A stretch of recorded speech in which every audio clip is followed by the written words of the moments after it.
बिस्मिल्लाहिर्रहमानिर्रहीम। अस्सलामु अलैकुम वरहमतुल्लाहि वबरकातुहू। अज़ीज़ तलबाए कराम, मैं इमरान सादिक, इस्लामियात का टीचर। आज हम पढ़ेंगे दुआ की अहमियत और फजीलत वाला चैप्टर। हमारा कल मुकम्मल हो गया था। आज हम उसकी मुकम्मल एक्सरसाइज को हल करेंगे, यानी उसके तफसीली सवालात भी, उसके शॉर्ट क्वेश्चन भी, उसके फिल इन द ब्लैंक्स भी और उसके एमसीक्यूज भी। हमारे इस एक्सरसाइज के अंदर टोटल 4 सवालात हैं, यानी पहले सवाल के अंदर आपके तफसीली सवालात हैं और दूसरे के अंदर मुख्तसर सवालात हैं और तीसरे के अंदर फिल इन द ब्लैंक्स है और चौथे के अंदर एमसीक्यूज हैं। तो हम बारी बारी ये सारे पढ़ेंगे। तो आइए, सबसे पहले जो आपका सवाल है वो है तफसीली सवालात। दुआ की अहमियत और फजीलत के तफसीली सवालात जो है वो 4 है। पहला है दुआ की अहमियत, जो हमने पहले लेक्चर में पढ़ा था। पेज नंबर 19 इसके आगे लिख लें। इसका आंसर पेज नंबर 19 पर है और इसके लिखने का तरीका भी मैंने आपको बताया था कि इसके अंदर आपने हेडिंग्स कैसे बनानी है और 8 नंबर इस सवाल को लिखकर कैसे हासिल किए जा सकते हैं, ये मैंने आपको पहले लेक्चर में बता दिया था। और आगे आप पेज नंबर 90 लिख देंगे। फिर है दुआ की फजीलत, इसके आगे पेज नंबर 20 लिख देंगे और पेज नंबर 20 पर देखेंगे कि दुआ की फजीलत वाला पूरा पैराग्राफ बना हुआ है और हेडिंग है। पूरी हेडिंग जो है ये आप लिखेंगे तो ये दुआ की फजीलत बन जाएगा। ये दूसरा लॉन्ग क्वेश्चन आपका हो जाएगा। और तीसरे नंबर पर दुआ मांगने के बारे में अल्लाह ताला का क्या इरशाद है। दुआ मांगने के बारे में अल्लाह ताला का जो इरशाद है ये थोड़ा आपके लिए मुश्किल लॉन्ग क्वेश्चन होगा, क्योंकि ये जिस तरह और लॉन्ग क्वेश्चन आपके पैराग्राफ की शक्ल में लिखे हुए हैं वैसे नहीं है। इसकी थोड़ी सी तरतीब चेंज है, आपको समझना होगा और देखना होगा। ये इसके अंदर उन्होंने पूछा है दुआ मांगने के बारे में अल्लाह ताला का इरशाद क्या है। तो यानी आपने अपने चैप्टर के अंदर ये जो दुआ की अहमियत और फजीलत वाला चैप्टर है, पेज नंबर 19 से लेकर 20 तक, इन दोनों पेजेस के ऊपर जितनी भी आयात लिखी हुई हैं उनके तर्जुमों को आपने लिखना होगा, तब जाके ये वाला लॉन्ग क्वेश्चन अटेम्प्ट होगा। यानी इस लॉन्ग क्वेश्चन के अंदर आपने सिर्फ आयात के तर्जमे लिखने हैं, तराजिम लिखने हैं, क्योंकि पूछा गया है कि दुआ मांगने के बारे में अल्लाह ताला का क्या इरशाद है। तो इसके अंदर सबसे पहली आयत लिखी हुई है, पेज नंबर 19 पर देखें। वक़ाल रब्बुकुम उदऊनी अस्तजिब लकुम। इस आयत का तर्जुमा लिखेंगे। फिर नीचे एक और आयत लिखी हुई है, व इज़ा सअलका इबादी अन्नी फइन्नी करीब उजीबु दावतद दाई इज़ा दान। इसका तर्जुमा लिखेंगे आप। ये दूसरी हेडिंग भी आपकी बन जाएगी। और तीसरे नंबर पर ये दुआ लिखी है कि नबी करीम सल्लल्लाहु अलैहि वसल्लम खुद भी ये कसरत से दुआ मांगा करते थे। कौन सी?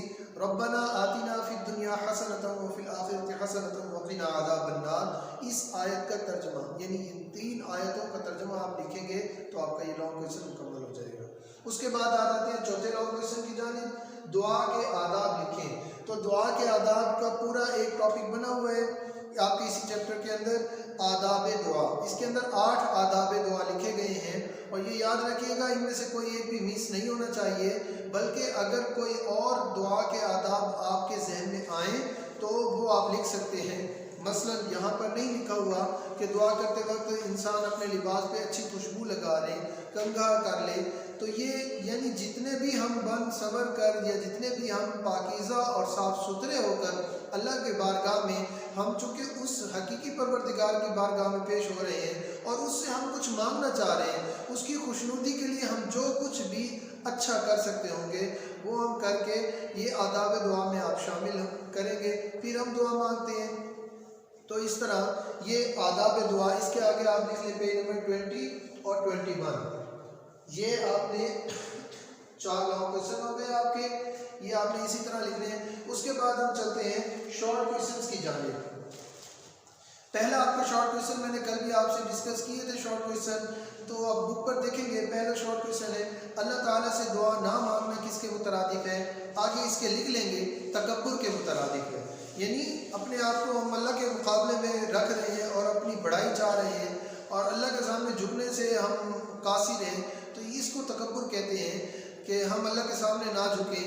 तो ये एक शैतानी सिफत है, अल्लाह ताला को सख्त नापसंद है। तो अल्लाह ताला से दुआ ना मांगना किसके मुतरादिफ है? तकब्बुर के मुतरादिफ है। दूसरा सवाल, नबी करीम सल्लल्लाहु अलैहि वसल्लम कौन सी दुआ कसरत से मांगा करते थे?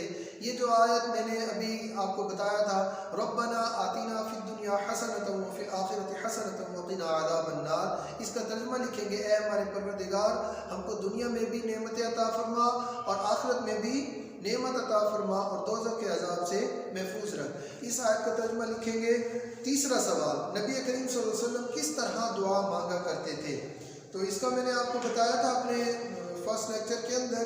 नबी करीम सल्लल्लाहु अलैहि वसल्लम हाथ फैलाकर दुआ मांगा करते थे। सबसे पहले अल्लाह ताला का तारीफ़ बयान करते, अल्लाह ताला की तारीफ़ बयान करते, उसकी हमको सना करते, फिर उसके बाद उसकी रहमतों और उसकी नेमतों का शुक्र बजा लाते, फिर उसके बाद अपनी हाजत और अपनी मुश्किल का इजहार फरमाते और अल्लाह ताला से इल्तिजा करते। ये है दुआ मांगने का सुन्नत तरीका। नबी करीम सल्लल्लाहु अलैहि वसल्लम इस तरह दुआ मांगा करते थे। आप ये लिख लेंगे, पूरा पैराग्राफ मैंने आपको बता दिया है।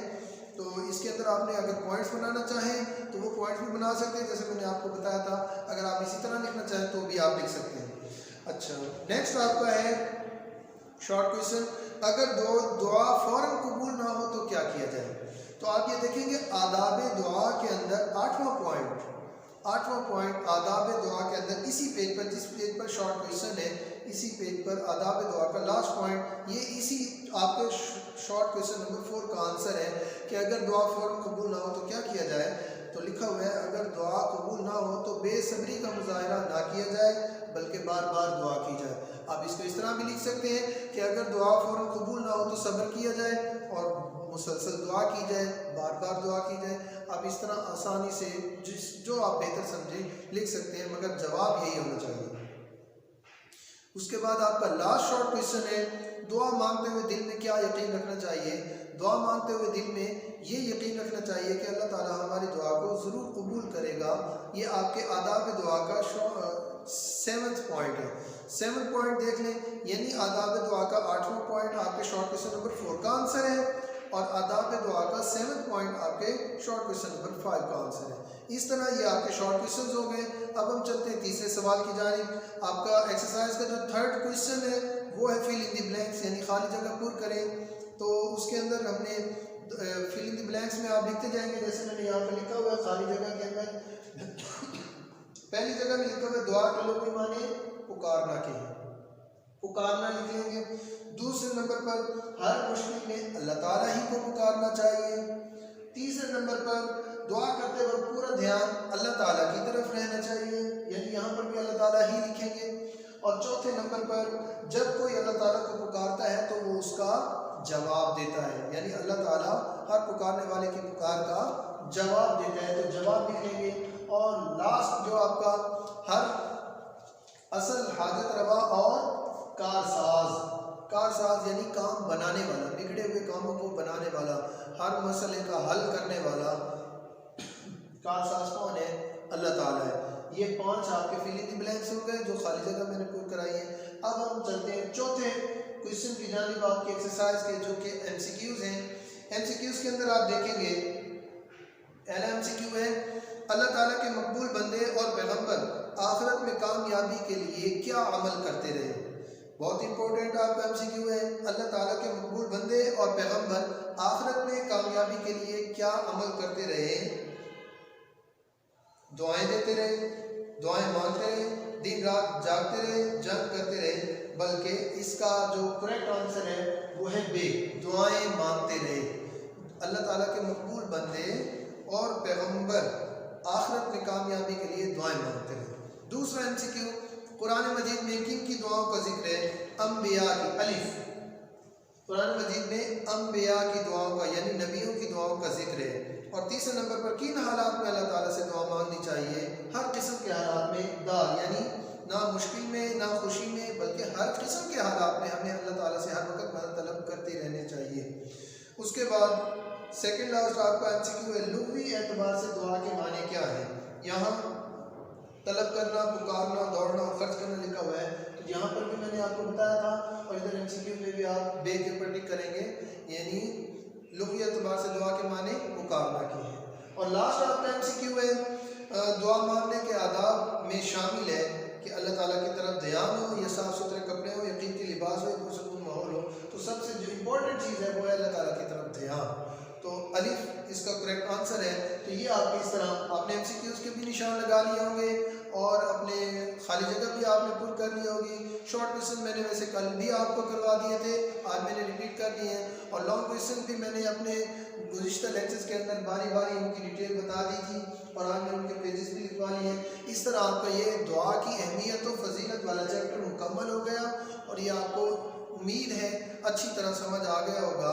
और आपने अब घर में काम ये करना है कि यही फिल इन द ब्लैंक्स लिखने हैं और ये MCQs के निशानात लगाने और इन्हीं को याद करना है। आपको इस लेक्चर में कोई चीज़ समझ ना आई हो, अगर कोई परेशानी हो या कोई दिक्कत हो, आप अपने टीचर से कांटेक्ट करके रहनुमाई हासिल कर सकते हैं। अल्लाह ताला हम सब कामयाब नासिर हो। अस्सलामु अलैकुम वरहमतुल्लाहि वबरकातुहू।